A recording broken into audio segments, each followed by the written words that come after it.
I'm here with Sarah Anderson, who directs the Global Economy Project at the Institute for Policy Studies. And she's going to talk to us a little bit this morning about IPS's role in dealing with international investment agreements, which is an issue that we've been working on here at the Institute for the last decade. Thanks, Eric. It's an issue that we have been looking at for a long time, but I think is even more important now in the midst of this financial crisis. And so let me first start, though, by explaining what we're talking about with these investment rules. These are rules that I consider among the most extreme examples of excessive power granted to corporations through trade agreements like NAFTA, and also even lesser known are the bilateral investment treaties that the U.S. has with about 40 different countries. And why I think these rules are so outrageous is they allow private foreign investors to sue governments directly, so to bypass domestic courts and bring claims for compensation to international tribunals. The main one is associated with the World Bank. And they can sue over a lot of different things, but probably the most controversial is they can sue over government actions that diminish the value of an investment. And this can include even public interest regulations. And so there have been several cases against the United States over environmental laws. Canada had to repeal a public health law in the face of one of these NAFTA investor lawsuits. Mexico had to pay off a U.S. company that wanted to build a hazardous waste treatment facility in an environmentally sensitive area. And so these kinds of cases have been controversial for a long time. But now in the middle of the financial crisis, I think it's even more important to be looking at them because they also restrict a lot of the types of actions governments could take to respond to financial crisis and volatility. And I'll just focus in on one, which is they restrict the ability of governments to use capital controls. This is a policy tool that has been used effectively by many governments to both prevent financial volatility and to reduce financial crisis and the burdens of crisis, especially back about 10 years ago during the Asian financial crisis. Malaysia, Chile, other countries managed to reduce the burden of that crisis by using capital controls to slow or to prevent rapid capital flight.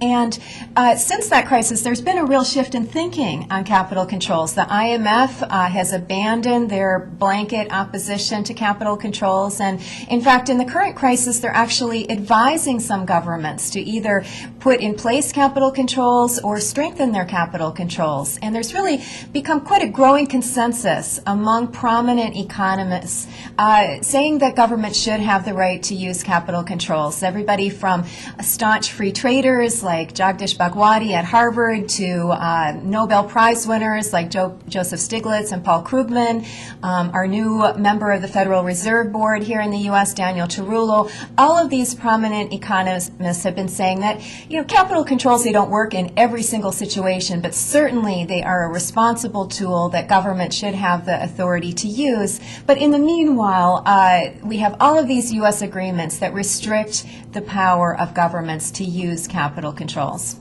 So if we see this shift in the IMF and with these other, prominent thinkers on global economy issues, what's the resistance? Why hasn't the U.S. taken the steps to kind of free us from some of these shackles? Well, there's very strong support for these rules from the large corporations that really benefit from having the power to bring these cases. And their argument is that these rules are also good for developing countries, that if you have these rules, you're going to attract more foreign investment. If you don't have them, you're not going to be attracting that foreign investment. But there's really no evidence to back up those claims. If you look at the countries that have received by far the most foreign direct investment, they don't have these agreements with the U.S. I'm thinking here about Brazil, China, India. They've never signed these kinds of agreements with the United States.